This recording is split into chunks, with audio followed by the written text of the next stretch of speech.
Charter sa Holosulu noong Biyernes, 22 ng Enero. Nais ng Pangulo ang complete decommissioning ng UE helicopters ng Philippine Air Force matapos ang insidente sa Bukidnon kung saan bumagsak ang isang UH-1H helicopter.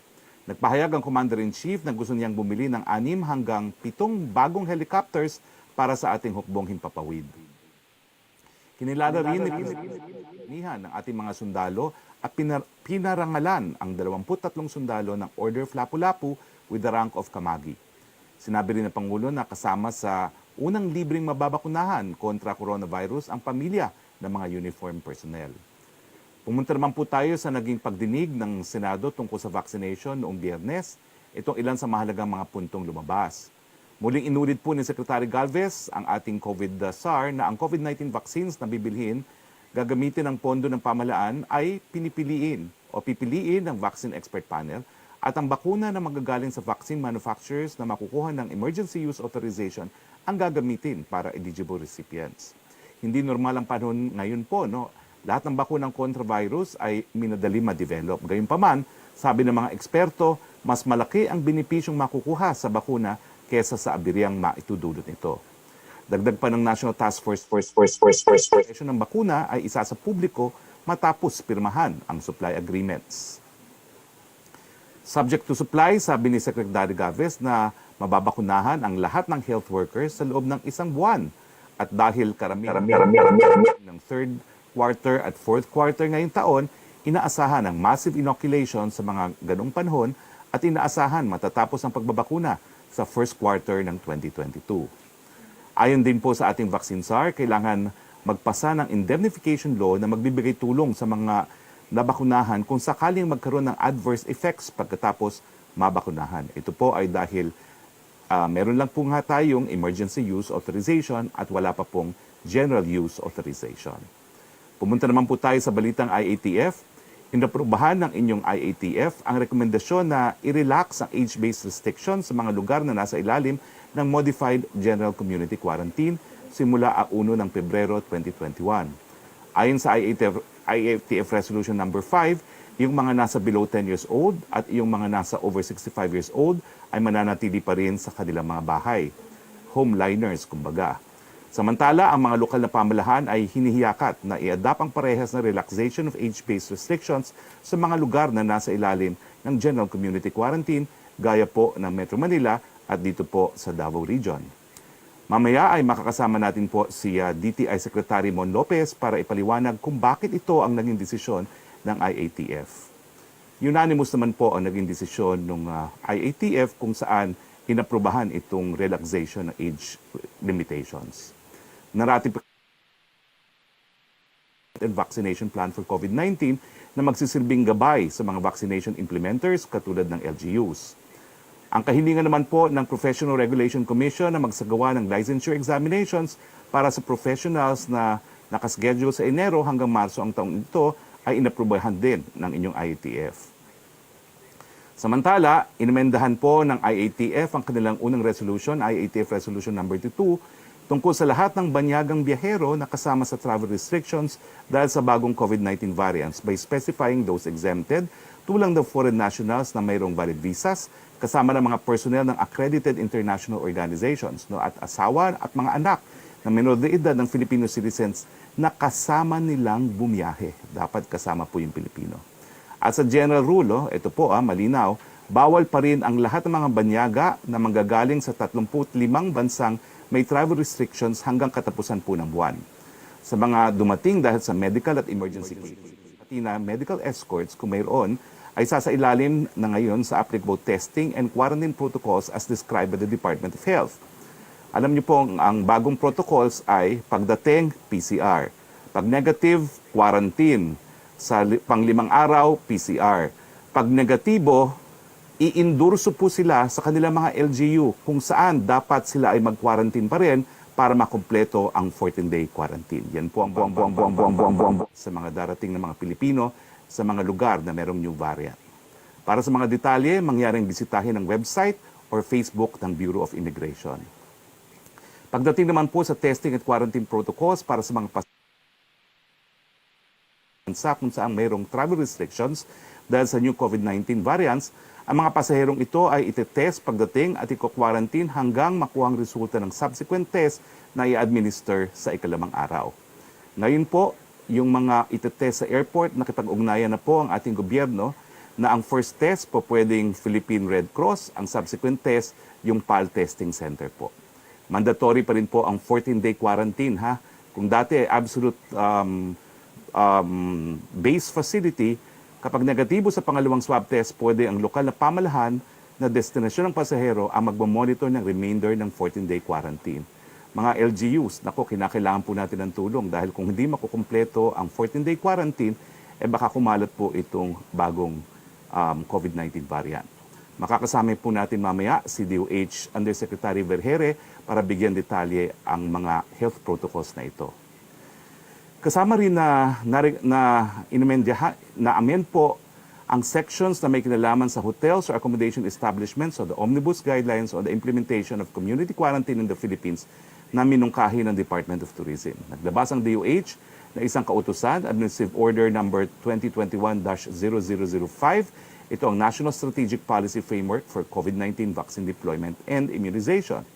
Ang nilalaman ng nasabing framework ay ang mga sumusunod. Una, ang planning coordination kung saan ang inyong IATF ang magiging National Coordinating Committee, samantalang ang COVID-19 vaccine cluster na nasa ilalim ng NTF ang tatayong National Technical Working Group.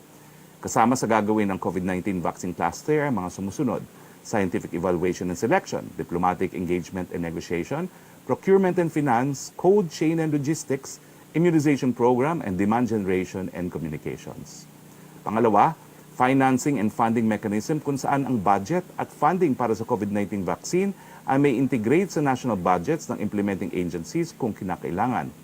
Ang ibang funding methods at mechanisms tulad ng multilateral development bank arrangements, local bank facilitated loans, and advanced market commitments ay dapat i-explore. Pangatlo, identification of eligible population kung saan babakunahan ang most at risk at most vulnerable na populasyon.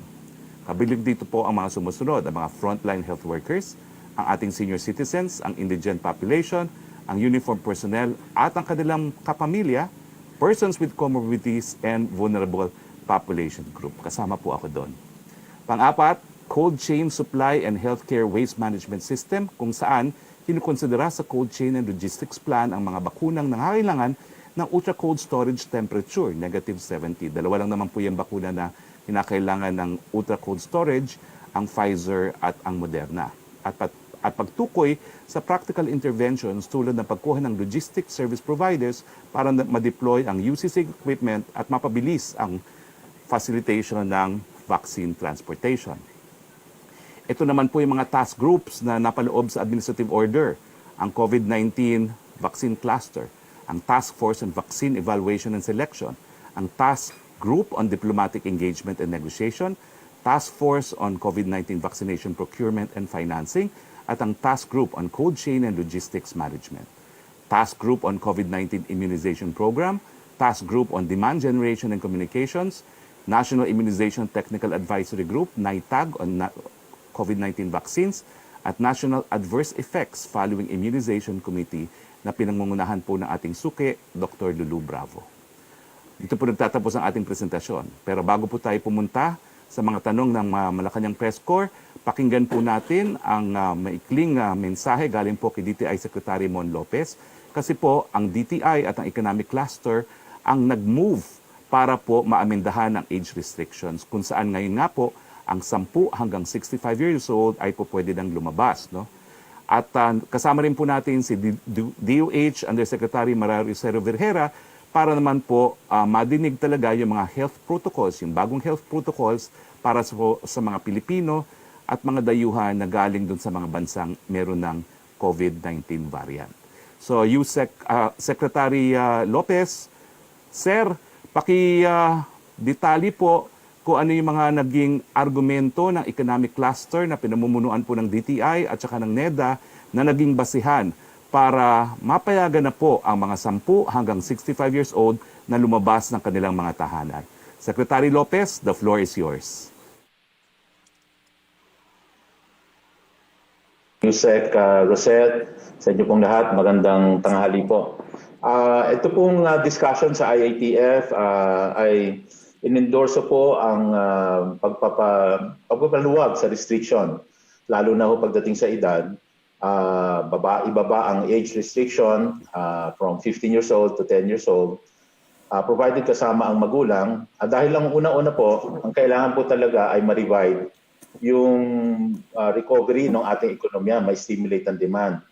Kung maalala po ninyo, last year, we started to reopen yung economy. Nagbukas po ang maraming sectors, pati yung operating capacity na dagdagan po. Mga binuksan mula una, nag-umpisa tayo sa 30%, 50% operating capacity, hanggang sa pinayagan na karamihan ng sector from 50% up to 100% operating capacity. Makita natin sa mga tindahan, unti-unting mga nagbukasan. At subalit, nakikita natin na ang tao nakakalabas ay limitado dahil may restriction pa rin sa edad. Alam naman natin na anyone below 15 years old dati at saka above 60, una 60 years old, ay piniprevent pong makalabas except kung emergency at may mga importanteng gagawin or pipilin.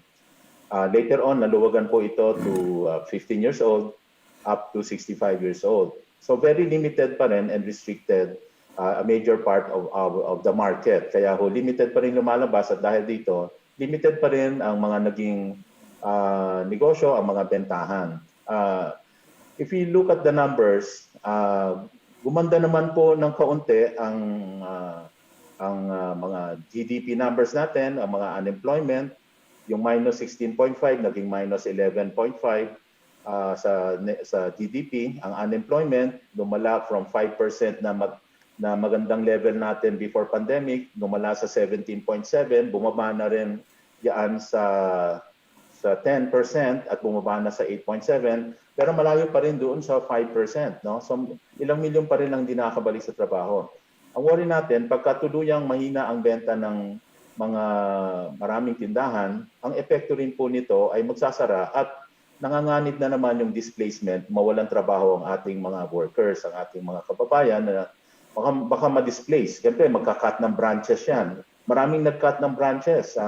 Yung mga famous fast food, alam natin, nag-cut yan ng more than 100 branches.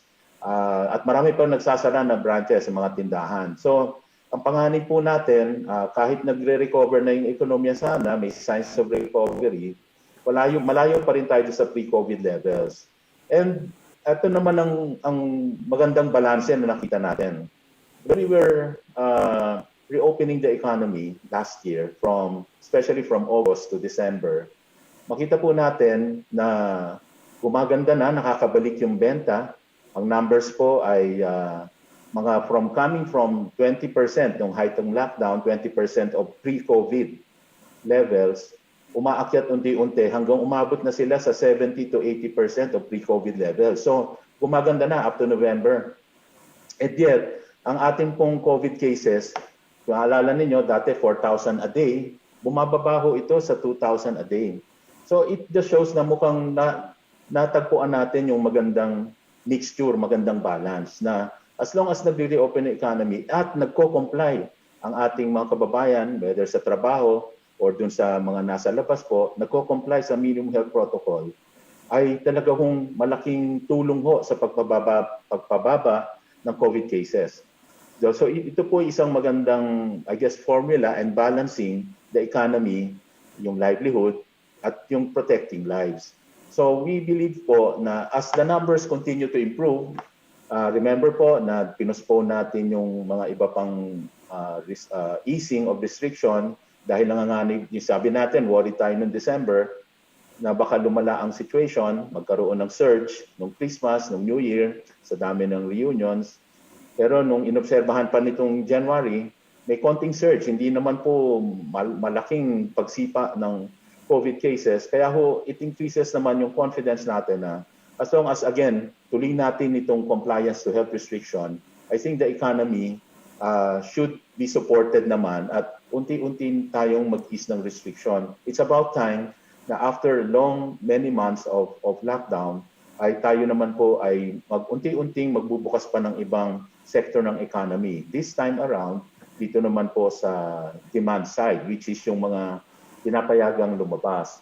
Ang prinsipyo po nito ay para ho, kasi ho, ang expenditure, lalo na ho sa mga commercial areas, pagka accounted po ang family expenditure, pagka pamilya po ang lumalabas, they account for about 30 to 50% of the sales ng mga, let's say, restaurants o yung mga ibang tindahan. They account for a big part nitong mga benta ho. Kaya ho, napaka-importante na as a family, ay mapayagan naman po sila lumabas. Isa rin pong dahilan yon na at least ma-free up din yung mga restrictions pagdating sa yung mga pamilya, kasi minsan yung parents hindi na makalabas din, lalo na kung hindi nila maiwan yung mga bata sa bahay. Gusto nilang maisama. So ito po yung isang malaking reason na kung bakit kailangan nung ituloy natin yung gradual and safe easing of restriction, pagpapaluwag po. Again, ang importante ho, hindi ho lumuluwag yung compliance sa health protocol. Yan po ang susi na nakita natin para unti-unting mag-reopen tayo safely, gradually, na hindi lumalala yung COVID cases. So subukan ho natin itong yung sa age naman po ang ating luluwagan. So yun, Spokesperson, ang major discussions po natin sa IATF. Maraming salamat, Secretary Lopez, at ako po magpapatunay na inapprove naman po ang resolution na yan unanimously po ng IATF. Wala pong objections. Sir, may isang tanong lang po, no? Ito'y paulit-ulit nang naitanong sa akin. Kung pinapayagan na raw mag-mall ang mga kabataan, bakit hindi sila papayagang mag-face-to-face na eskwelahan? Okay. Importante naman din yung sa eskwelahan. Pero hindi po ito, it's not about yung pagpili between sa pag-mall or pag-eskwelahan. Actually, yung pagpili nito is base ho talaga sa intensity ng interaction ng mga kabataan. Imagine po natin yung intensity ng interaction pag nasa eskwelahan yung bata, tabi-tabi ang mga mag-aaral, ang mga estudyante, constant interaction, mas hindi ho natin mabantayan, at alam niyo po, they spend so many hours with that kind of environment. So mas mahirap po, mas hindi maprotektahan, and yung compliance sa minimum health protocol baka mas manganib, mas delikado po. So imagine magkakasama sila for 7 hours more or less. So yun po yung danger po nung face-to-face. Pero dito naman sa kabila, kaya ho yung easing of age restriction, this is really more for family bonding. So hindi man sa eskwelahan, pero ito yung family bonding na magkakasama ho yung magulang at yung kabataan. Remember, ano po ito? Kasama ho sa pagluwag sa age restriction, require po natin na kasama yung magulang nila at sila lalabas na hindi masyadong intense ang activity. Either kakain lamang or mamimili ng kaunti, tapos uuwi na rin yan eh. Importante ho magkakasama yung buong pamilya. At nagpapalakas pa sila ng ekonomiya. Again, they account for 30 to 50% ng spending po, ng yung magpagbenta po ng mga pag nasa labas po. So, ang pamilya. So, yun po ang consideration. Isa pa pong consideration is dito po sa talaan ng mga economic, yung GDP growth at yung epekto po ng pandemic. In other words, marami ho naapektuhan, bumaba ang GDP, negative. Philippines po may pinakamababa ang pinakamadiin na decline, pinakamalalim na decline sa ating GDP growth. Kaya ho nangangamba rin ng Pilipinas, imagine niyo po, tayo yung second fastest growing na economy bago ho mag-pandemic. Ngayon tayo yung pinaka nasa ilalim. So kailangan ho talagang pag-isipan natin itong konting pagluwag, konti naman at dahan-dahan. Dahil po, eventually, pag nagtuloy-tuloy yung mahinang ekonomiya at yung poverty, kagutuman, nandyan na yung hunger, nandyan na rin yung poverty manatili sa atin at marami hindi magtrabaho. Nandyan na yung konektado na yan sa malnutrition. Pag malnourished ang bata, konektado na rin sa education, yung intelligence ng kabataan. At magbabackfire din po sa health situation po natin. May ibang health problem po tayo in the future. Kaya ho talagang napakaganda talagang sana maibalik na rin ang economic recovery po natin. Thank you. Well, Harry nawa, Secretary Lopez, itong pagpayag na lumabas sa mga 10 to 65 ay maging dahilan para hindi na tayo ang pinakamalaking bagsak na ekonomiya at di umano pinakamabagal din na magre-recover. Ito po mga dahilan kung bakit nagkakaroon tayo ng tinatawag na family bubble, no, sa mga malls. Puntahan man po natin si Yusek Vergere. Ma'am, kanina po dinitali ko yung mga health protocols ng DOH po at meron pa ba ho tayong maidadagdag dito sa mga DOH protocols para dun sa mga manggagaling ng mga lugar na merong new variants ng COVID-19. The floor is yours, Yusek Vergere. Magandang hapon po, Secretary Harry Roque, and good afternoon to Secretary Mon Lopez. Ngayong araw po, bibigay po sana kami ng updates ng variants, but because of the time limitations yata, I will just explain the protocols that were issued in the latest IATF resolution. Yun pong IATF resolution, sinabi na po at napagkasunduan ng ating mga core principles ng IATF na ang bago ho nating protocol sa lahat po ng mga kababayan nating uuwi and those that are allowed, including na hindi naman Pilipino, yung kasama dun po sa resolution, ay kailangan pong mag-undergo ng test initially at the airport, and then they have to quarantine.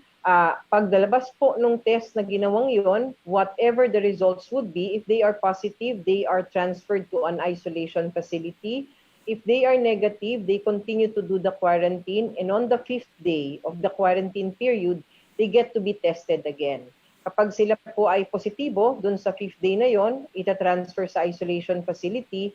Kung sila naman po ay negatibo, i-hand over po sila sa local government nila to let them continue their quarantine period in their locality. So ang hiling lang nga po ng national government na there is strict compliance to the mandatory 14-day quarantine period, makumpleto po ng ating mga kababayan na papayagang makauwi dun sa kanilang specific localities.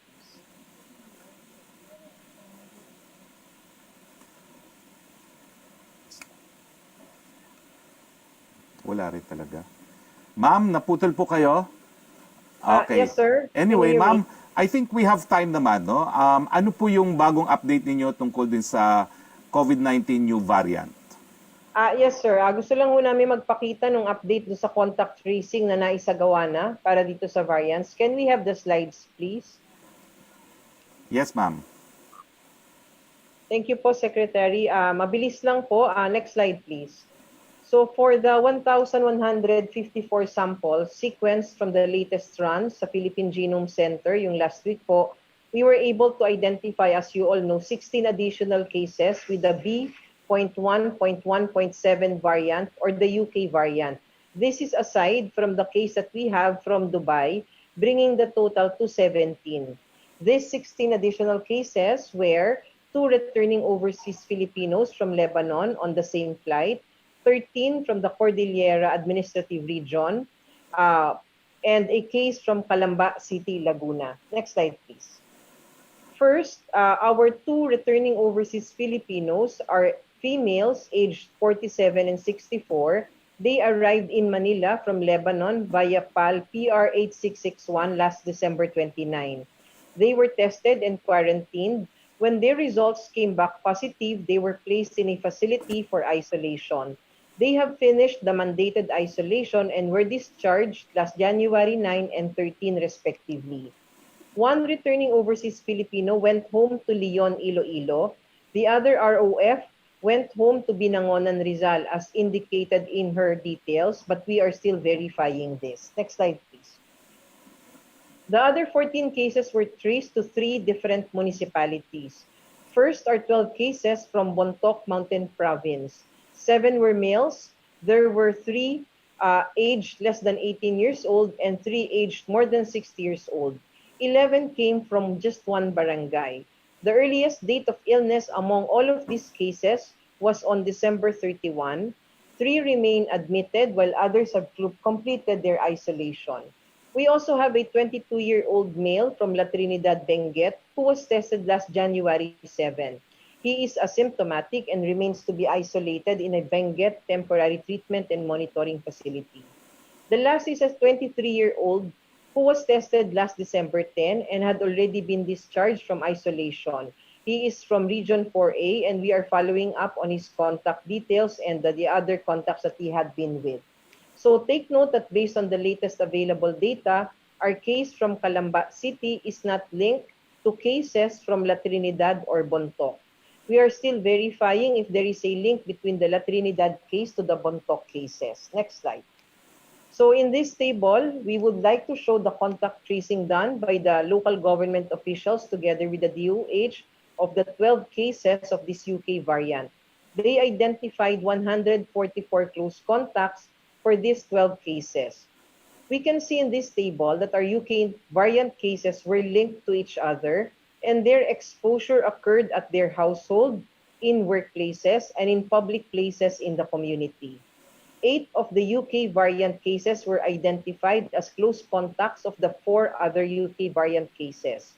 There were 34 other confirmed cases among the close contacts of these UK variant cases. We are now securing the samples of these 34 positive cases for sequencing at the UP Philippine Genome Center. Next slide, please. And our ongoing response activities, the lockdown in Bontoc was recommended that it be extended for another 2 weeks. There is further investigation of cases to see if there are linkages among these cases. But initially, we were already able to identify 3 clusters of infection involving all of these contacts who turned positive, and these 3 clusters had linkages with each other. So the contact tracing among all of these 16 new UK variant cases are ongoing, and we will be providing information in the coming days. That's all, Mr. Secretary. Thank you very much. Oo. Ma'am, tanong lang po, no, dahil ako'y taga Baguio, no, ito ba hong kaso ng Bontoc at La Trinidad nanggaling dun sa eroplano ng Emirates o ito po ay community acquired? Meron na ba ho tayong alam kung saan nanggaling? Ito po ay bine-verify pa lang, Mr. Secretary, no? At atin pong alam na meron lang tayong umuwing kababayan noong December 13 at siya po ay nakabalik sa Bontoc Province on December 14. He had celebrations with his family and the other members of the community on December 25. And on the 26th, he attended a ritual for their religious beliefs with other members of the community as well. On December 29, he started feeling symptoms. And in the succeeding days, all the other members who are close contacts experienced symptoms also. So yun pa lang ang alam natin sa ngayon, atin pa hong bine-verify talaga ang original source of infection. Maraming salamat, Yusek Vergere. Nananawagan po ako sa ating mga kapatid dyan sa Bontoc, no? Kung nakasama nyo po yung galing sa abroad na kababayan ninyo na ngayon po ay kumpirmadong nagkasakit, sana po kayo ay maging homeliners, mag-isolate na po kayo, at kung meron po kayo nararamdaman na symptoms ay agarang pumunta sa pinakamalapit na DOH para kayo po ay mag-test. Wag na po kayong makihalubilo sa iba dahil alam nyo naman po, no, ang Bontoc dati kakaunti lang ang kaso at kaya pa rin po nating ma-isolate ito, no? Hindi naman ibig sabihin na dapat kumalat ito kung tayo po ay mag-isolate na ngayon. So, puntahan na po natin ngayon ang open forum natin with the members of the Malacanang Press Corps. Yusek Roque for our initial questions.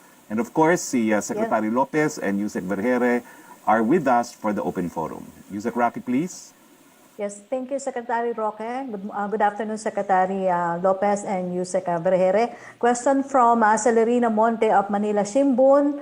Ano po ang likelihood na i-extend uli ang travel restrictions sa mga bansa na may new COVID-19 variants? I will answer the question. I think that is a decision to be made by the IATF as a whole, no? Pero ngayon po, meron na tayong bagong health protocols, no, na sinusunod, na yung first day PCR test at saka yung 5th day PCR, pero kinakailangan kompletuhin pa rin ang 14 day. So, I would say that is a hopeful signal na baka naman po ay hindi na masyado pa tatagal itong travel ban sa 35 countries. But Yusek Vergere, perhaps you can add to what I said? No more, sir. I was just going to say that pag-usapan po yan sa IATF. Second question po ni Celerina Monte. Next question, ng Manila. please. Yes. Second question, clarification daw po on exemptions sa travel restrictions. Yun daw pong foreign spouse and or minor children, dapat bang kasama nila sa travel yung asawang Filipino o pwede namang hindi? Basta may valid visa sila. Halimbawa, nandito sa Pilipinas ang asawang Pilipino, nagkataong naabutan ng travel restriction ng foreigner na asawa while abroad, pwede ba sila makapasok ng Pilipinas? Well, as worded po yung resolution, dapat kasama po yung asawang Pilipina. At hindi nga lang po dapat kasama pa yung asawang Pilipina para sa dayuhang esposo, kinakailangan meron pa pong valid entry visa. Opo. Ang third question po niya, yung foreign businessmen, workers na may valid visa, can they enter in the Philippines? Yes, Sec. Lilinawin ko lang po, ang po pwedeng pumasok ay yung mga may valid visas na mga dayuhan na hindi manggagaling sa 35 countries na merong new variant. So kung kayo po ay galing dun sa 35 countries na yan, hindi pa rin po kayo makakapasok maski pa meron na kayong visa. Ulitin ko lang po, ang mga po pwedeng valid visas ay yung Section 13 ng CAC 13, 13A, B, C, D, E at G, yung RA 7919 visa, EO 324 visa, native born visa, yung temporary resident visa relative to Section 13 of CA 613, yung MCL 07021 permanent visa based on Section 13A of CA 613, EO226 visa, special investors residence visa, 4782 visa, Section 9D of CA, at saka syempre mga visas issued ng mga economic zone, gaya po ng Aurora Pacific Economic Zone, Subic Bay Metropolitan Authority, Authority of Freeport Area of Bataan, AFAB, Cagayan Economic Zone, at Clark Development Corporation. No?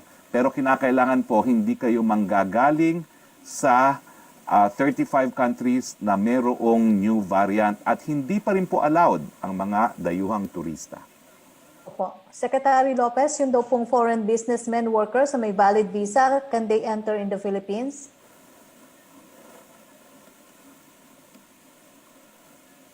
Secretary Lopez? Secretary. Although actually I answered that already. No? Go ahead, Secretary Lopez. Oo, just in addition lang doon sa in-explain ni Secretary Harry, dito ho sa huling meeting din po ng IATF, sa pagkaalala ko ay makakapagbigay po ng exemption dun po sa talagang importante or kailangan sa business, hihingi lang po ng exemption dun sa mga relevant agency at mabibigyan din sila ng permission to enter. Thank you, Secretary Lopez. Thank you. Secretary Lopez, Pia Ranada, please. Hello? Hi, Sec. Yes, go ahead. Hello? Yes, sir. Go Sir, ahead. just Good on morning. your... Yeah, you said earlier, sir, that the President promised yung families po ng soldiers na namatay dun sa plane crash a vaccine. Sir, we express condolences to these families, but is this tantamount with families skipping the line? And what happened to the government prioritization if the President were to continue doing this, no, giving vaccines to whoever he wants? Well, I think hindi naman po nababago, no? Ang ini-expand lang niya ay kasama yung mga kapamilya ng mga kasundaluhan. And that's out of recognition on the part of the President na talagang importante po ang papel na ginagalawan o ginagampan ng ating mga men in uniform because theirs is the maintenance of peace and order in our society. So, sir, just to clarify, he wasn't referring to just the families of the soldiers who died in the plane crash, but to all families of all soldiers in the Philippines. I believe that is what the President said, no? As to how this will be implemented, it will still be up to the IATF. Is there an idea of where in the prioritization sila? Kasi sir, di ba 5th yung uniformed personnel, so does that make them the 6th in line? Hindi ko pa po sigurado, no? But as I said, I leave that to the IATF to operationalize, no? Pero wag naman po kayo mag-alala kasi sa ating initial list, 24 million ang ating babakunahan, no? If at all, siguro madadagdagan po ito ng mga 2 million if there are 3 members of family of the men in uniform, no? At sobra-sobra naman po yung inaasahan na nating dadating na bakuna by the 2nd or 3rd quarter of the year. And sir, what does it say in the process of prioritization if the President can just say in a speech that, oh, I want to give these families a vaccine and yet wala namang meeting by the IATF. I mean, final na ba yun just because the President says so? Or does the IATF have to discuss it and then The mapaprioritize siya? IATF, executive power is well defined under the Constitution, Pia. No? And of course, the IATF is advisory in nature. They recommend to the President, but the IATF's decisions are in fact implemented because of the President's actions and pronouncements.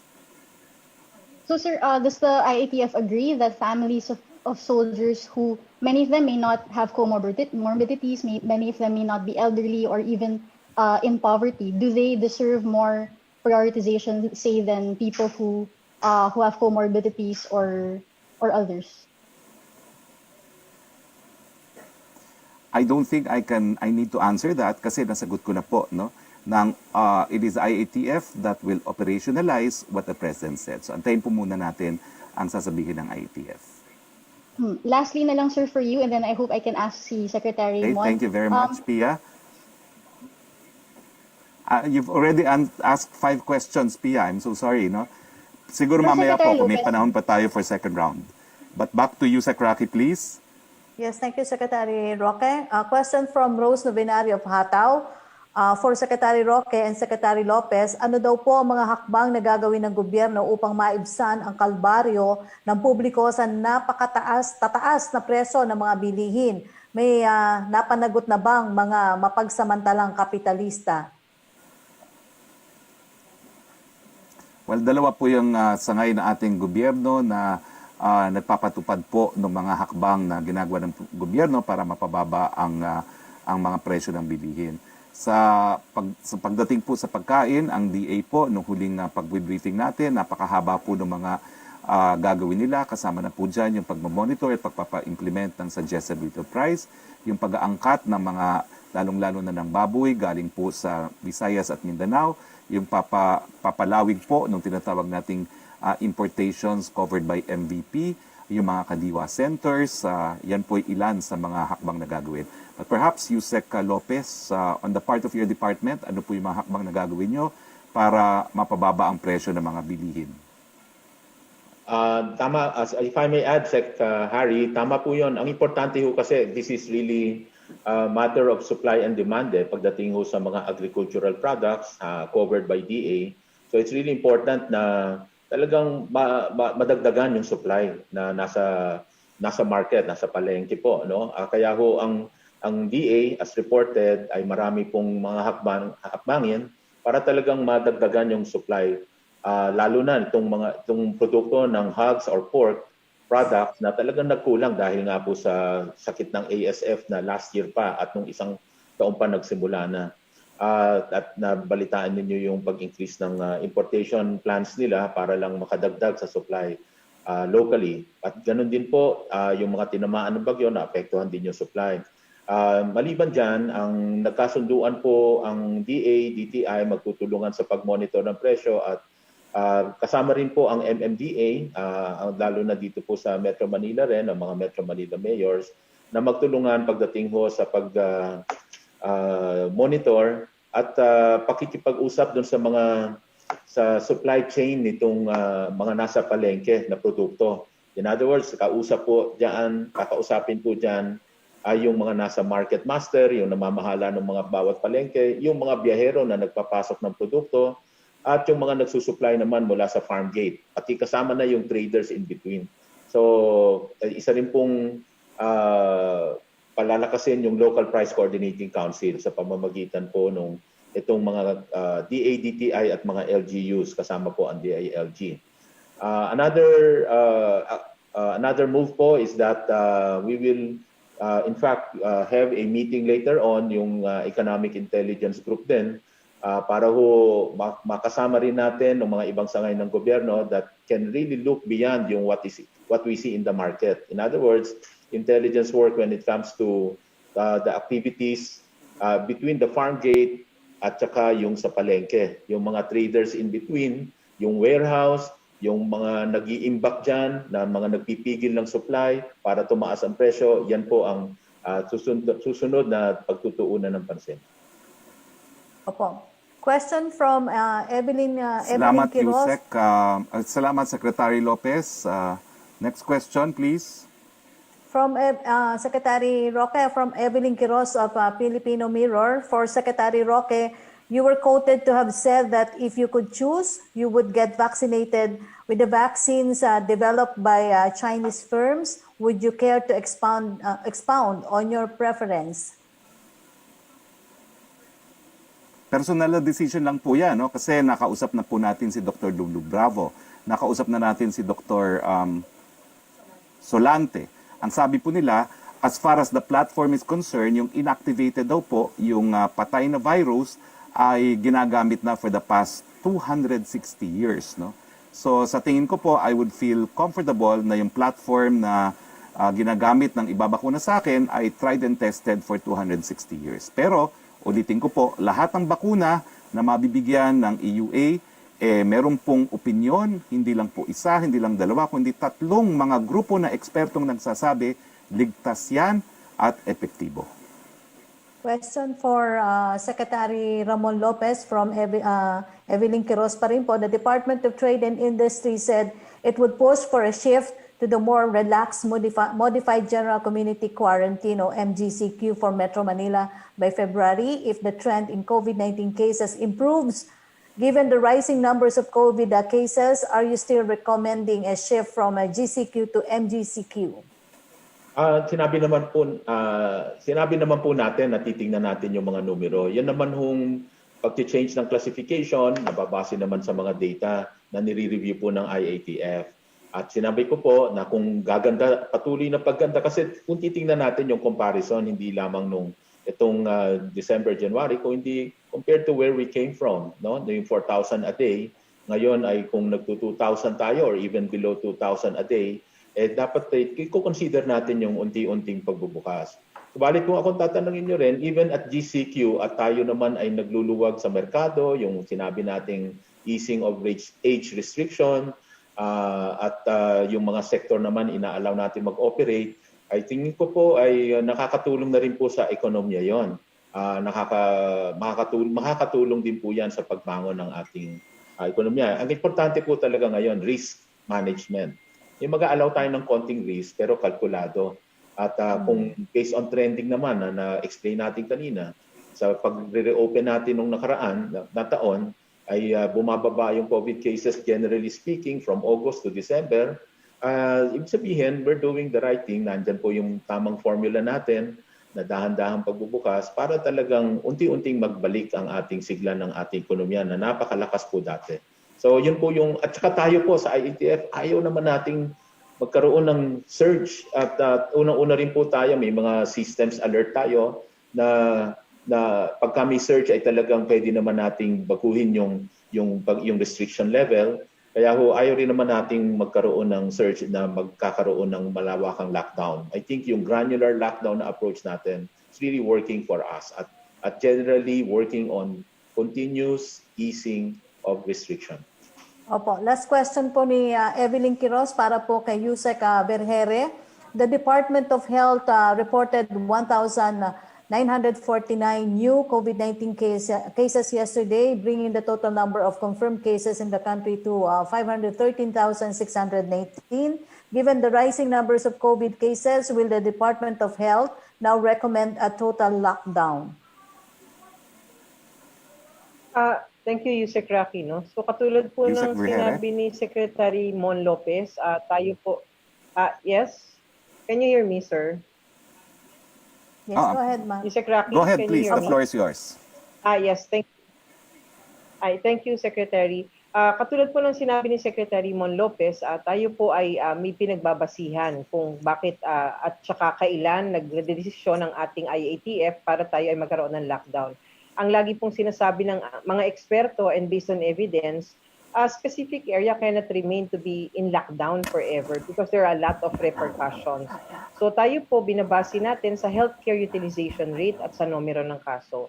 So sa ngayon po, pag tinignan natin, hindi pa naman nagkakaroon ng sinyales para magkaroon ng lockdown. Katulad po ng sinabi ni Secretary Mon, mukhang nagmo-work naman po sa atin yung granular lockdowns, no? Yung mga localized lockdowns na sinasagawa natin para naman po hindi masyadong magkaroon ng burden ng ating ekonomiya. So we will continue to implement this until that time when the parameters would tell us and dictate that we should have another form of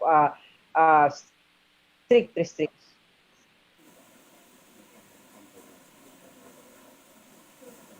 Okay, thank you very much, Yusek Verheren. Yusek Roque, puntahan na naman natin ngayon si Joseph Morong of GMA.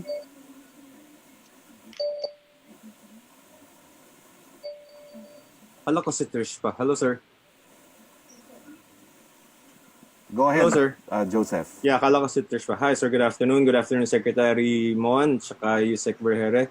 My first question would be for Secretary Mon. Hi, sir. Good afternoon. Afternoon po. Yes, sir. How are you?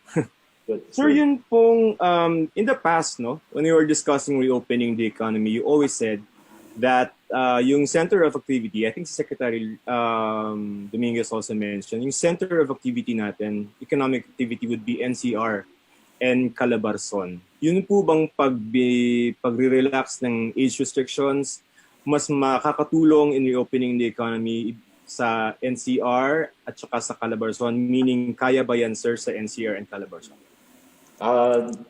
We'll have to talk to the LGUs. Magkakaroon din kami ng meeting to explain itong move na to. Dahil dito ho sa ginawang polisiya ng IATF is yung pagbaba ng age restriction to 10 years old is only for the MGCQ areas. Pero may statement po tayo doon na we allow the LGUs to determine yung age na kakayanin nilang ibaba, iluwagan, base sa COVID situation ng kanilang mga lugar. Sumalit ang ating advice nga po is that unti-unting i-consider talaga itong pagre-relax dahil lalo na in the areas na under GCQ nga ang NCR at ibang probinsya sa Region 4A na they account for almost siguro 30 to 50% of the economy rin kahit konting lugar lang ito, no.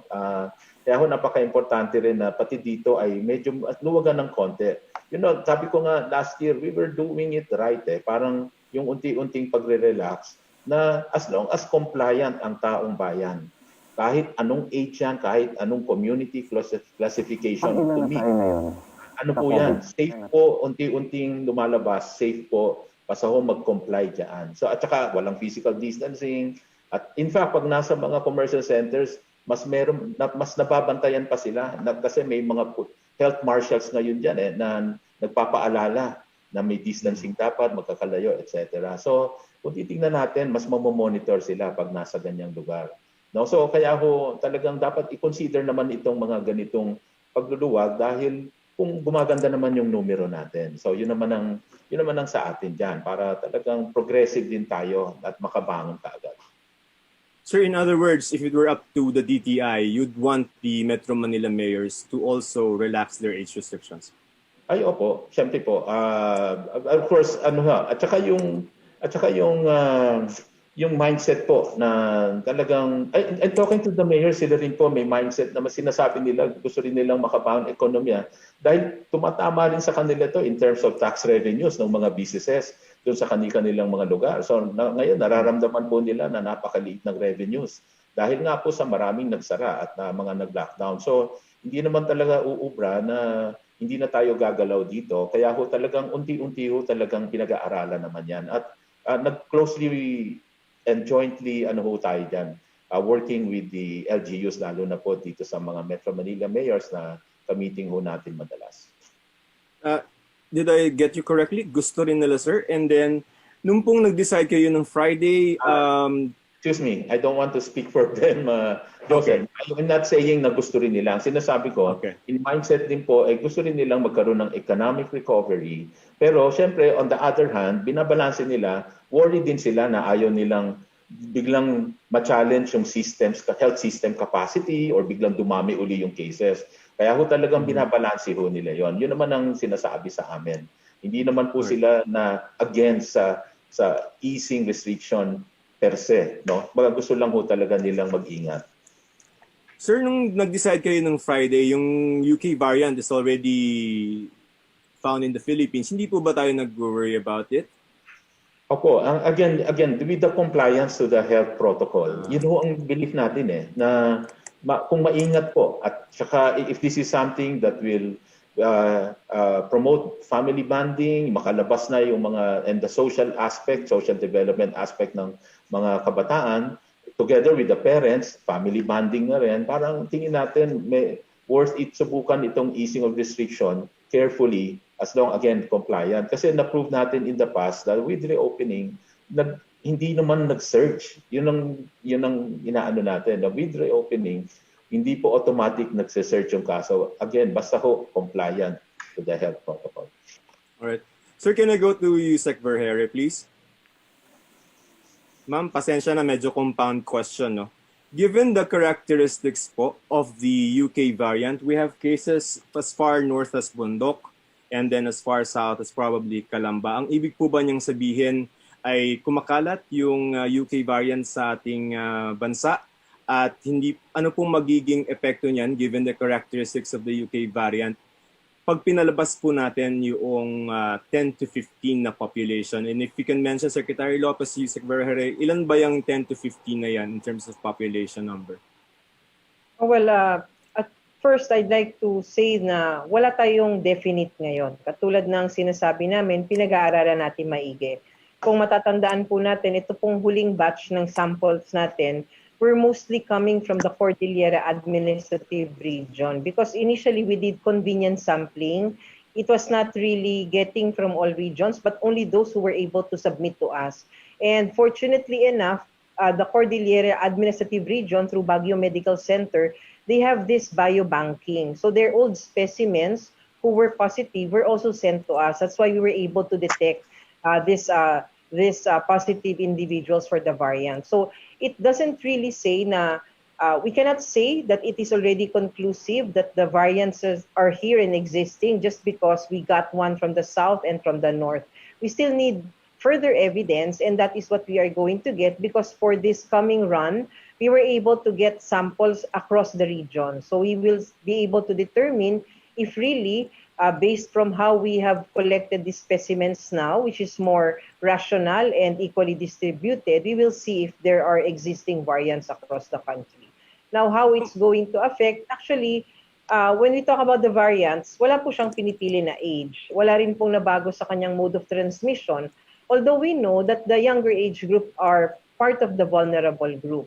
And we also know that 3 of these 12 who were affected by the variant in Bontoc province were of the younger age group. And so yun lang po, kailangan lagi tayong may caution when we talk about children.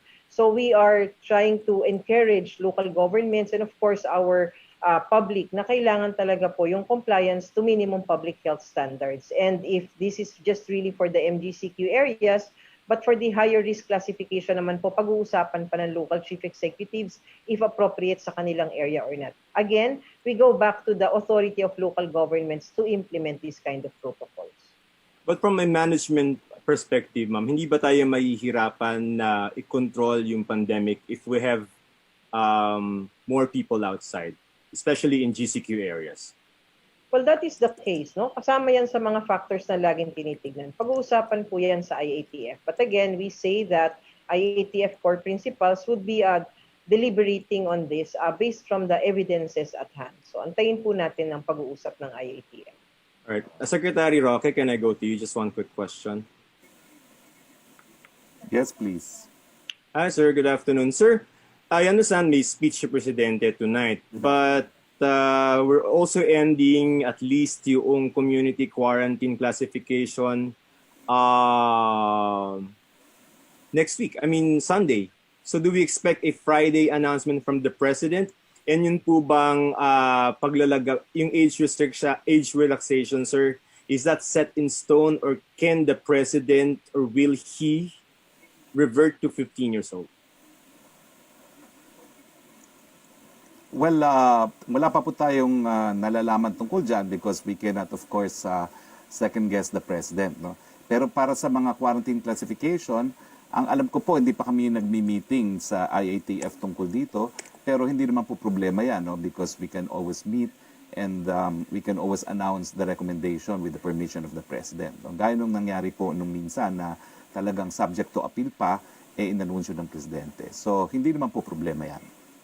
At we don't see So we any can still- drastic change naman po in classification on a nationwide basis.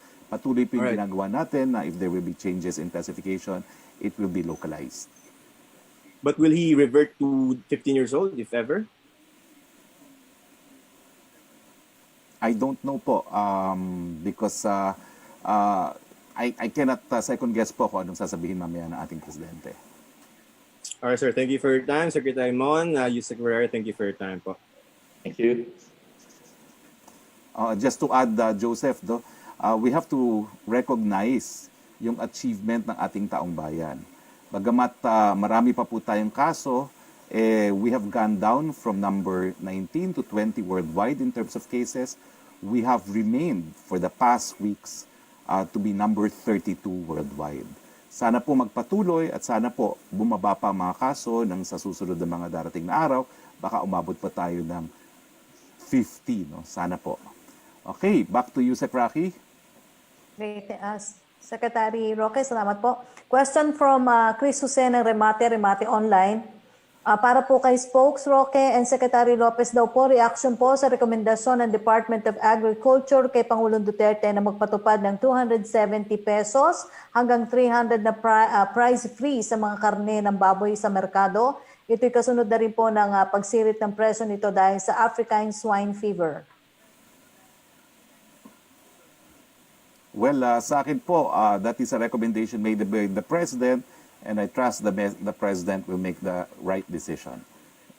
Secretary Lopez? Yes, we leave it. Thank you, Harry. We leave it to the President. There's a recommendation made already by the Department of Agriculture. Opo. Question from John Punsalan of ABS-CBN. China has authorized its Coast Guard to fire at foreign vessels and demolish the structures that other countries built in Beijing claimed reefs. How will this impact our foreign policy? Secretary Roque.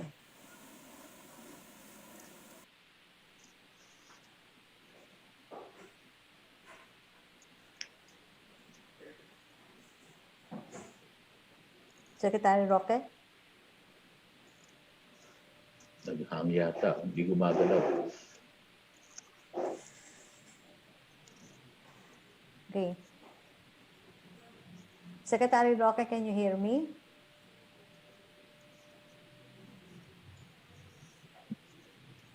Yan, Secretary Roque. Opo, nawala si Secretary Roque. Siguro,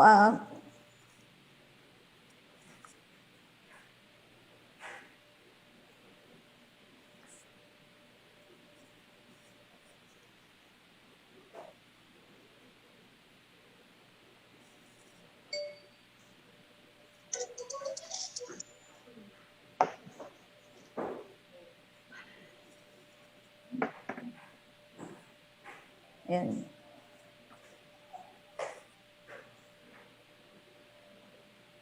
Questions muna natin siguro sa iba. Oo nga, kaya lang, hindi ko alam kasi kung naka-live tayo. Anyway, Secretary, siguro kay Secmon, may tanong dito si Creseline of SMNI. Inirekomenda daw po ng Department of Agriculture kay Pangulong Duterte na magpatupad na nga ng price freeze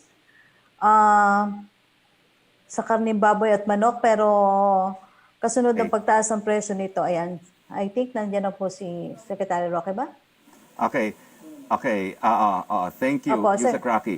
As I Opo, said, habang Opo, go meron ahead. pong kamangyarihan ng bansa dahil siya ay soberenya na magpasa ng batas na iiral sa kanyang teritoryo, yung mga batas po yan ay kinakailangan sumunod pa rin sa mga obligasyon sang-ayon sa UN Convention on the Law of the Sea kung saan kasapi po ang China.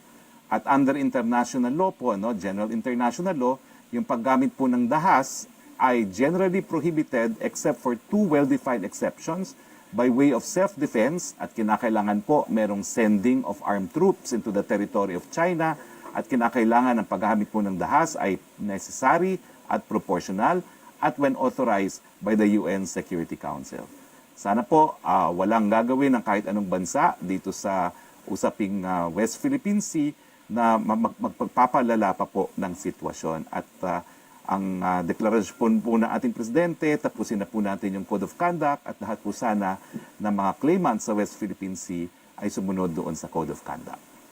Opo. Ang second question po ni John Punsanla ng ABS-CBN, Lieutenant General Antonio Parlade recently said the New People's Army is recruiting members in 18 schools, including the Far Eastern University, De La Salle University, University of Santo Tomas, and the Ateneo de Manila University. Does Malacanang agree with this assessment? Why or why not? And how will we ensure that students in these red tag schools are not put in danger?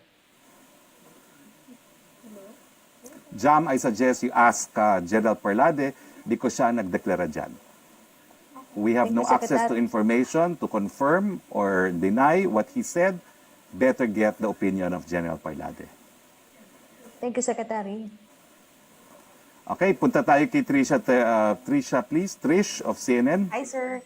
Hi, sir. Good morning. Good afternoon na pala. Sir, dun lang po sa issue ng red tagging, no? On this post of the AFP saying some of the students who have became NPA died or captured. I'm asking this, sir, because we're wondering if there is some sort of a communication plan, an overall communication plan in the government about how the government should deal publicly naming red tag people. Does the palace or the government realize the danger it poses on the lives of innocent people? And for may way po ba, sir, that Malacanang can step in to fix this sort of communication problem? Because as I understand, Secretary Lorenzana apologized in behalf of the AFP. How can we avoid these circumstances, sir, na kumbaga the damage has been done? Possibly the lives of these people could be in danger now. Since they were named, how can Malacanang help prevent these kinds of situations? Well, Trish, as I said, that's a statement of the AFP spokesperson. Obviously, I have no authority to speak for him. I only have authority to speak for the president. The Secretary Lorenzana has apologized for mistakes. Let's leave it at that. But there is no overall there's no overall communication plan on red tagging. We leave that to the defense establishment. Sila po yan. But sir, is there some sort of a plan maybe to an advice or I don't know, maybe tell them something on how they can deal with these things para po maiwasan? They're out of my jurisdiction. I can only speak for the president. No? So I can only suggest that they be more prudent para hindi na po napapa-apologize ang ating Secretary of National Defense. Sir, dito lang po sa huling speech ni Pangulo, it's quite long, pero yung part na pabanggitin ko lang, sir, na-mention niya po kasi at saka kaming lahat, na karamihan ng mga kaklase ko sa kabatch ko, classmate ko, 4 ang patay kasi matanda na. Kaya rin ako takot, baka kasali na ako doon sa mag-expire sa aming class 72 sa College of Law na matay diretso. So yan, pasensya na kayo, I have to inject something. Just a clarification, sir, did the President mean that he was already vaccinated or does he mean that kaya po niya gusto mapabakunahan yung mga sundalo or their families? Sa common meaning po ng mga ginamit na salita ng Presidente, wala po siyang sinabing tapos na siya magpapakuna. Ang sinabi po niya, gusto niyang mabakunahan at ito po yung konteksto ng naunang sinabi ng Presidente, of course, sure, handa siyang mauna na mabakunahan. Not only because he is president, but also because he forms part of the priority group of the elderly. Thank you so much, Spokes. Just a few questions for Yusek Vergere and Secretary Lopez po. Go ahead, please. To Yusek Vergere or to Secretary Lopez, since approved na po itong saliva test po natin, can this be, how will this be used po? Will this be used in conjunction with the PCR test or can this be used for example, sa workplaces or for example, sa mga lilipad po sa mga airlines as an alternative already to the PCR test? Secretary, if I may respond first. Yes, Go please, Yusek Vergere. Yes, thank you, Secretary Roque. Yun pong saliva as alternative specimen, ang tawag po dyan ay naaprubahan na po last week ng DOH, ang Philippine Red Cross. And we were able to give clearance that they can already use it. ito po ay may kondisyon na sa Philippine Red Cross Laboratories lang muna po natin ipapatupad. Aantayin pa po natin yung RITM validation study results bago natin full implementation sa lahat ng laboratory sa bansa. Ito pong sa Philippine Red Cross, they will use it for their mga specimens na pumapasok sa kanila. Wala hong kailangan na criteria kung anong klaseng pasyente. As long as the patient can provide yung kanilang saliva as the specimen instead of the nasopharyngeal swab. Yun po ang gagamitin.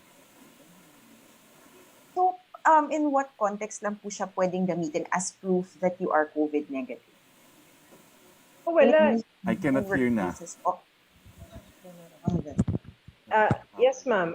It is going to be used as an alternative specimen. Ibig sabihin, hindi na po tayo gagawa ng swabs, nasopharyngeal swab. We will use the saliva as the specimen. So in any of the tests that will be done by PRC, they can already use this.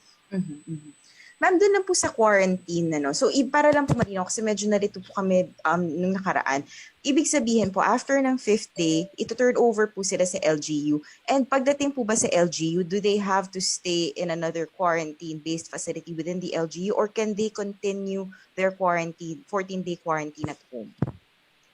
Yes, ma'am. Kailangan po na ito po ay i-complete and there should be mandatory quarantine of 14 days. Kapag pinasa na ho natin sila sa local government units, kailangan po makompleto nila yung 14 days quarantine period sa isang facility. Ngayon, meron pong ibang mga kababayan natin that can comply with the conditions of having a home quarantine. Kaya po, sila po ay maaaring payagan naman kapag ganito at compliant sila. All right. So, that's it, ma'am. Thank you very much. Thank you, spokes. Thank you, Secretary Lopez. Thank you very much, Trish. Yusek Roque again, please. Opo, Secretary, tanong ni Creseling Katarong ng SMNI. Yung una po niyang tanong, na sagot niyo na po yung tungkol sa price freeze sa karning baboy at manok. Second question niya na, isumitin na raw po ni Defense Secretary Lorenzana kay Pangulong Duterte ang listahan ng mga pagpipilian bilang susunod na pinuno ng AFP. May napipisil na po ba ang Pangulo na ipapalit kay General Gilbert Gapay na nakatakdang magretiro sa Pebrero? Kailan kaya ito posibleng i-anunsyo? Ina-anunsyo naman po yan ahead of the retirement, no? Pero kung meron po siya napipisil, hindi ko pa po alam at mamaya lang po kami makikita. Opo. Question from Melo Acuña for Secretary Lopez. Yung first question po niya na sagot na about travel ban. Secretary Lopez, yung closure daw po ng hotels, car manufacturing plant, are these isolated cases? Well, this is really a result of generally a weak economy, weak demand. Hindi natin masabi ring isolated, but obviously the cases of yung recent, yung sa Talitan, really part of their global strategy ito. No? I mean, kasi yung Nissan, na-report naman din sa mga international news na they're also suffering financially at may mga losses din sila worldwide. So they had to do yung mga rationalization ng kanilang operations, as well as basically finding a more efficient operation, especially in the Southeast Asian region. Kaya kasama po ito sa kanilang global strategy of closing certain plants. In fact, since last year or 2 years ago, they started closing down even in US and the EU, yung mga planta po nila. So talagang they are basically continuing itong pag-rationalize ng kanilang operations. And in the Philippines, as you know, hindi naman ganun kalakihan ng kanilang market share. Nasa 1% lamang of the total car industry. And on that category of passenger cars, 4% ang market share. So talagang challenge po ang kanilang operation. And they decided na kung ganun kaliit lamang yung kanilang market, ay ililipat na nila o isasara na nila yung kanilang assembly plant dito. Opo. Question for Spokes Roque from Eileen Tabiping of Abante. Abante Tonight. May mag-asawang OFW galing sa UK na umuwi po sa bansa noong last week of December. Pag uwi sa Iloilo, sinasabing locally stranded sila at nagpositibo sa swab test Ano po ang pananagutan nila sa paglilihim na galing sila sa UK kung saan mahigpit na binabantayan ang pagpasok ng UK variant sa bansa? Well, dun po sa umiiral nating quarantine law, pwede po sila magkaroon ng pananagutan dahil sa concealment po ng isang health fact na dapat dinideklara. Opo. Question from Laila Salaveria for Secretary Lopez. What could make the IATF rethink its decision to ease age restrictions in MGCQ areas? Hindi ko mahirap sagutin yan kasi bakit i-rethink, kadi-decide lang namin, no? na after a long debate, a long consideration, and eventually nagkaroon naman ng consensus, and there is really, yung situation po kasi natin, really finding that balance. Nung una po, bago ang pandemya, talagang napakalakas po ng ating move kasi hindi natin masyado kilala ang virus. Kaya talagang risk avoidance tayo. We really had to do a lot of protection. Kaya naman po, thanks to that kind of approach, talagang yung pag-manage po ng COVID cases, talaga hong bumaba at bumaba naman po. And yung compliance, talagang ni-require po natin, yung compliance to health protocol. But now that we are seeing naman improvement on the health side, we really have to balance it. Otherwise, the economic side will really suffer. Ayaw din man at sa pag-reopening, ayaw din naman natin lumala uli yung situation at mag-surge. Kaya nga po, dahan-dahan itong ginagawa. If you remember, last year nga po. No? Kaya, despite the reopening, we saw naman na bumababa yung COVID cases. Kaya I think nasa same approach pa rin po tayo when we consider this easing of age restriction. Again, even from our health authorities, sinasabi rin naman po nila, wala naman po talaga sa edad yan, basta compliant, we are protected. Kaya talagang nagkakaroon naman po tayo ng pagkakaintindihan dito. So, sa tingin po namin ay napakaingat na po nung ginawang ruling na yon at focus lamang sa modified DCQ, again, to manage the transition. At sana po maintindihan po ng lahat dahil ang talagang tatama sa atin dito in the near future, pag hindi ho natin minove yan, hindi natin niluwagan yan, ay backfire po sa atin ito in terms of other health and diseases and malnutrition and kahirapan po ng ating mga kababayan. Question from Aiko Miguel UNTV Okay. for Yusek Berhere po. Yusek Berhere, naisubmit mo ba ng Department of Health yung daw pong recommendation to delay the implementation of age restriction in MGCQ areas by February po? Ano pong latest about dito sa issue na ito? Nakamute. Secretary Berhere. Sorry. Yusek Berhere. Apo. Oo. Katulad po ng pagkakasagot ko po kanina, pag-uusapan lahat po ito sa IATF kung meron man pong bagong pwedeng ihain para magkaroon ng diskusyon dito. Opo. Question from Sam Medenilla for Secretary Roque. Secretary Roque, from Sam Medenilla, yung kung may plano daw po kaya si President Duterte to issue a new order to allow LGUs to tap their emergency fund for COVID-19 procurement. Hindi na po kinakailangan mag-issue, no, dahil yung sa state of yung National Declaration of National Emergency, may ganyang kapangyarihan na po ang ating mga lokal na pamahalaan na gamitin yung kanilang calamity funds for COVID-related expenses. Opo. For Secretary Lopez, na-complete na kaya ng DTI ang other concerned agencies ang guidelines for Stay Safe Seal? If yes, kailan po kaya ito i-implement at ano po ang mangyayari sa mga establishment na hindi magko-comply sa nasabing requirement? Actually, medyo na-finalize na, no? We're now looking at the other aspects ng guidelines. So, let's look at this, hopefully this week, meron na kaming mailabas dyan. And this is basically, parang self-certification muna, para ho talagang lahat ng magko-commit at magsa-certify na talagang they will comply with all this health protocol can really put in their, in front of their stores na safe ang kanilang lugar at they are really complying with the health protocols. But they will be subjected to audit, of course, at inspection. And easily yung kanila pong ilalagay na sticker, kasama po yan sa fina-finalize sa guidelines, easily naman po pwede nating patanggal pag hindi po nagko-comply. Opo. For Yusek Berhere, makukonsider na po Okay, kaya Yusek na... Roque, it's 1:20, no?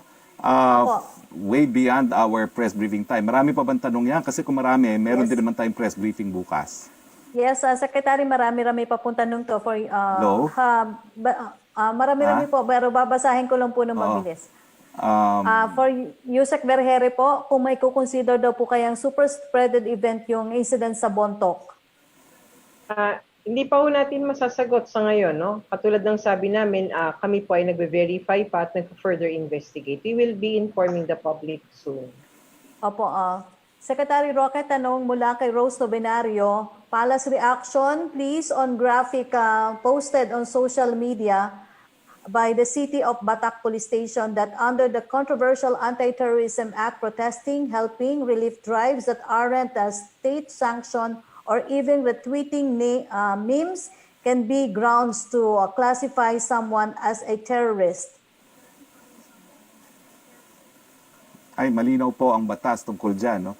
Tingin ko kung yung mga gawain lang yan ay hindi po sapat, but we will refer that to the DILG and the PNP leadership. Opo. Tanong po ni Ace Romero, for Secretary Roque, Philippine Pediatric Society and Pediatric Infectious Disease Society of the Philippines are against the relaxation daw po age-based restriction and reiterated that staying at home will protect the children from COVID-19 infection. Will the IATF rescind the order?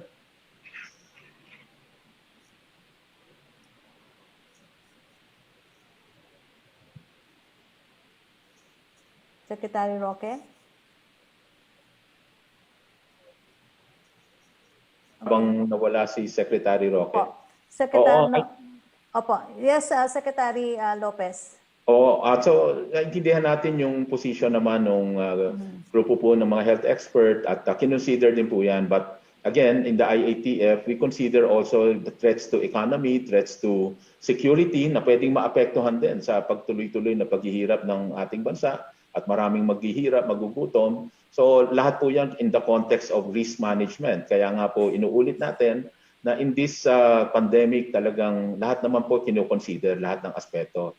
At we take note of that concern. But again, ang panlaban po natin sa threat na yan ay again yung paulit-ulit po nating sinasabi together with the DOH, sila Sec Duque, sila Yusek Rosette na yung talagang compliance sa health protocol. Nakita naman natin how effective this approach was when we were reopening, and we were, I would say, relatively successful because cases have gone down. Kaya po talagang maingat tayo. Lahat tayo ayaw natin magka-surge. Kaya talaga natin, ipoprotect din talaga natin yan. But to the extent na ma-manage po ito, and this is really risk management and not risk avoidance, para umandar po yung ibang sektor ng economy, talaga kailangan pong i-consider natin itong mga ganitong reopening moves. Alang-alang ito sa ating mamamayan. Again, opening to 10 years old doesn't mean lahat lalabas. Ang sinasabi lang po natin, at least may option. Ang mga parents, isama nila, family bonding, social development, psychosocial development ng mga kabataan. And this will be done safely. Again, compliance is the key. Opo. Yusek Berhere, may tanong po si Neil Jerome. Because of a lack of time, Yusek, I'm sorry, no? Because of lack of time, siguro bukas na yan tanong na yan. Pero I have to end the press briefing now. It's 1:25. Maraming salamat sa ating mga kasama sa Malacanang Press Corps. Maraming salamat Yusek Berhere, maraming salamat Yusek Roque, and maraming salamat Secretary Lopez. No? Mga pahuling mga paalala lang po. Kailiyak ng taga Bontoc, no ada, kada kayo iti, himadwa ita ada COVID na, maakwarantin kayo nga ada gus. Na agrikina kayo iti sintomas iti COVID, agpates kayo nga dagus iti DOH. In fact, yung mga miski walang sintomas po, kung kayo nagkaroon ng close contact doon sa kababayan natin bumalik sa abroad, ay pwede rin po kayo magpates sa DOH. Gikan diri sa Davao Region, kini si Sec Harry Roque, nagsulti sa inyo na ana ang atuang bakuna, mask, hugas, iwas. Pero bago po tayo magtapos at magpaalam, panurin po natin itong munting video nung pumunta ako nung Biyernes sa Bataraza, Palawan para sa tree planting campaign na ang layunan ay magtanim ng 5 milyon puno. Ito po ay kabahagi ng rehabilitation effort na ginawa ng Nickel Asia para siguraduhin yung mga lugar na namina na nila ay maibalik sa dati. Panuorin po natin ang video at magandang tanghali po sa inyong lahat.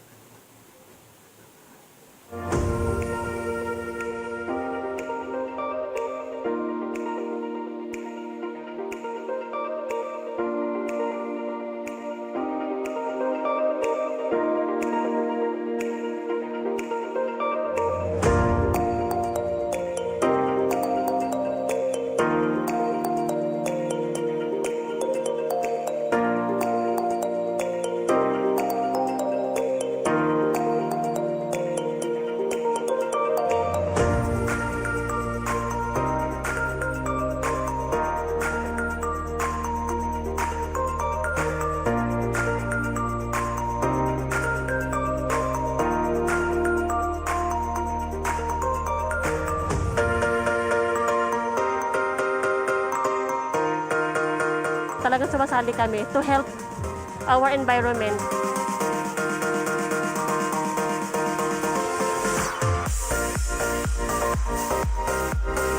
Masaya po kami na makapagbalik po sa ating nature.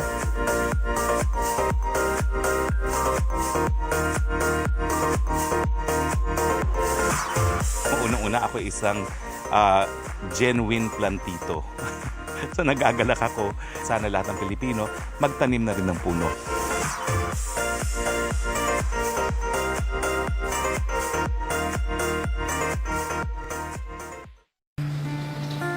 Matinding kalaban ng COVID. Ayokong makahawa. At mahawa. Pero kailangan ko na magtrabaho. Kaya di ako magiging pabaya. Di matigas ang aking ulo. Iingatan ko ang aking sarili. Para maingatan ang pamilya ko. Ito ang ambag ko. Ako. Ikaw. Lahat tayo. Sama-sama nating Mayaangat ang bayan. Basta't sama-sama tayo. Sa pag-ingat buhay. Para sa ating hanap buhay. Mas hugas iwas.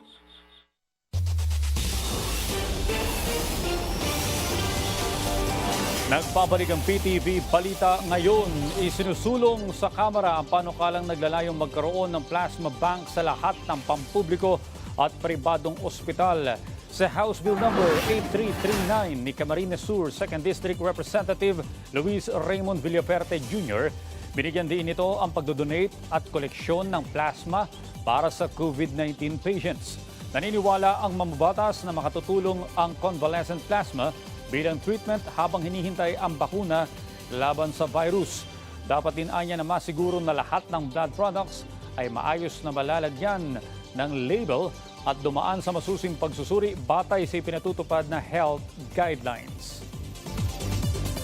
Sa iba pang balita, humingi ng paumanhin ang Armed Forces of the Philippines Information Exchange sa inilabas nitong listahan ng ilang UP alumni na umano'y sangkot sa pagre-recruit ng mga miyembro ng New People's Army. Agad dinilit ng AFP ang naturang Facebook post kasunod ng insidente. Kamakailan, ilan sa mga nakasama sa isinapublikong listahan ay mga abogado ng universidad. Kasunod nito, pinapaimbestigahan na ng AFP ang insidente. Nangako rin ng AFP na mananagot ang sinumang gumawa nito at tiniyak na pinag-aaralan na nila ang mga ginagawa nilang hakbang para hindi na maulit ang pangyayari. At yan ang mga balita sa oras na ito. Para sa iba pang update, i-follow at ilike kami sa Facebook at Twitter sa PTVPH. Ako po si Audrey Goriseta. Magandang hapon.